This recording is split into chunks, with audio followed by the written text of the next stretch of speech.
my name's Nicole. Hi, my name's Amy. And welcome to the Dope Student Podcast.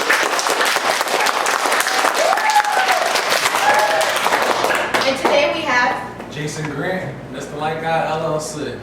Hello, Mr. Grant. So today we are going to be asking you some questions. First question. What inspired you to becoming an electrician? I became an electrician by accident.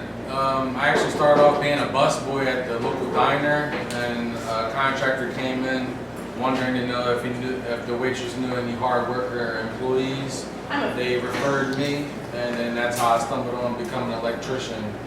Started at a young age, about 18, and started from there and never looked back since.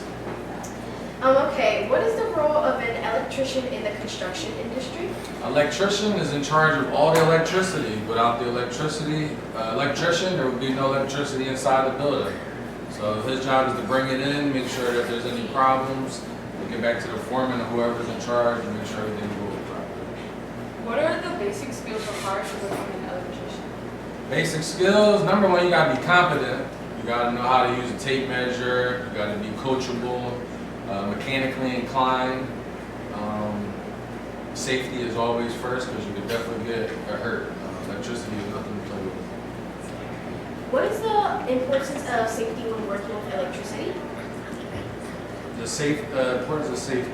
It's very important because electricity is the gift and the curse. If you don't respect it, you could get electrically shocked, you can get arc flash, or you can get hurt on the job just with your random power tools that you're using throughout the day. So safety is always first when you just step on the job. It's like hard hat, safety goggles. Can you describe some of the tools and equipment that you use on a daily basis? On a daily basis, I personally use top 5 hand tools. That would be the linesman's, a pair of pliers, as you would call them, your dikes or side cutters, standard flathead or Phillips screwdriver, test equipment such as a tester, voltage tester, a plug-in tester. That's just to name a few, other than the normal screwdriver that you need to use to take out all your devices and stuff. How do you read electrical blueprint and schematics? Well, the same way like everybody else does, with their eyes and their hands. No, I'm joking. You got to use the legend on the electrical print. There's different icons that electricians know from others that pertain to us, such as the switch diagrams, the outlets, other things like that. Thing is going to scale on the actual print so that you know that you're in the right building and what goes where on the layout. How do you troubleshoot electrical problems? Me personally, I always start with the source. But believe it or not, the most common issue with electrical problems is just checking the light bulb. A lot of people never just check the light bulb. Other than that, I personally go to the circuit breaker and make sure we got power there, start with the source, and then go from everything after that. And how do you ensure that your work meets local and national electrical codes? We got to follow the NEC book. That's like the Bible for electricians. Other than that, different municipalities and townships have different guidelines and regulations that they go past even further than the code book or under. So you always check with your local code enforcement, depending on what municipality you work in. Can you describe some of the different types of electrical systems that you work with? Me personally, I've worked in residential homes. I've done commercial buildings such as Target, Amazon buildings, and I've also done solar electricity up on the roof for residential homes, anywhere from here to Chicago. What are some of the common challenges that you face as an electrician and how do you overcome them? Me personally, the number one thing that I've ever had to deal with that never stopped to discourage me was racism. We all live in this big melting pot world of people, whether you're white, black, Asian, green, purple. We all bleed the same color, and that's red, excuse me. Same thing with wire. Wire could be white, black. At the end of the day, it's all copper color on the inside. Growing up, being a young black electrician, I do have a black father and a white mother, so I have the best of both worlds. But unfortunately, in the scene of the construction, sometimes they just see you by your skin color. They see a young black kid, oh, he don't know what he's talking about. Go through the same thing. As old as I am now, they say he's an older black guy. He's too old. He's not young in the game. He can't move around as fast as the others, which is not the case. I never let anything like that discourage me. always make me go faster, go harder, and get me to the point where I'm at right now, which I encourage everybody else to do. What advice would you give to someone who is interested in pursuing a career as an electrician? I say go for it, 100%. If you even have the slightest inkling of wanting to learn electric, just go for it and try it. And like I said, it's the gift and the curse. You can't live without it, so you might as well learn how to use it now and respect it because it's the future all day. Can you tell us about a particularly interesting or challenging project that you have worked on? Yes, the second project I ever worked on as becoming an electrician. Back then they teach you old school. It wasn't really much of like safety. I had a foreman, made an electrical service to do it. He put the ladder up against the house. He literally just gave me a pair of pliers, electrical tape, and the bugs to hook up the connect taps up top. Climbed up the ladder. He took the ladder down and said, get the job done. At that time, I was new in the game. I didn't know how to respect the electric.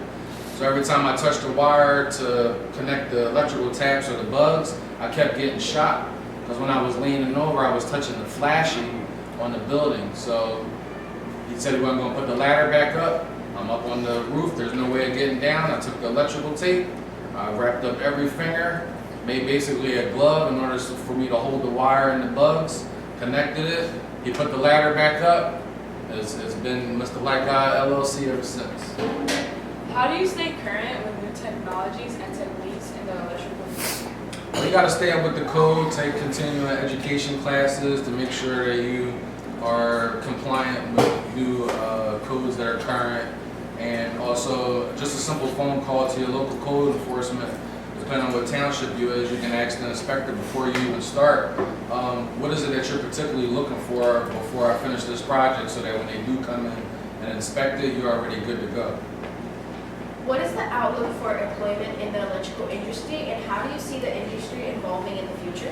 It's endless right now. Like I said, you can't live without electricity. Everyday home appliances, they're getting bigger and bigger. Everybody has a cell phone. If you got no electricity, you can't charge it. I feel like the end of your life. The future, it's either you're going to charge the robots or you're going to become one of the robots. So I figure you might as well get ahead of the game now and learn how the whole industry runs so that you can not get taken over at the end of the day. What are some of the career paths and opportunities available for electricians? And how can one advance in this profession? It's easy. Once you get to start it and you get out in the field, I believe that as an electrician you have the ability to do any and everything over everybody. When I started out being an electrician and being out in the field, I was out there with the plumbers, the carpenters, drywall guys, the painters, the flooring guys. When you're out there on the site and you're mechanically inclined and you can use a tape measure and this, that, and the other, you kind of become more knowledgeable of all your surroundings that's around you, and it sometimes inspires you to do more than just electric, which is something that I also do. I do more than just I do carpentry, plumbing, other things like that. Now that it can expand you even doing home remodeling, real estate investing. It's endless, literally. But electric is definitely a good way to start. So last question we would like to ask is, this is your time to promote your business, so how can people get in contact with you? Currently, right now, I'm new to the whole social media. It's been about a year that I've been in the game.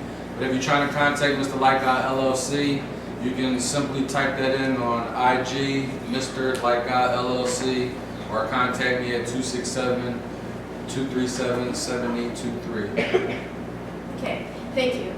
So thank you for watching another episode of the Dope Student Podcast. Bye!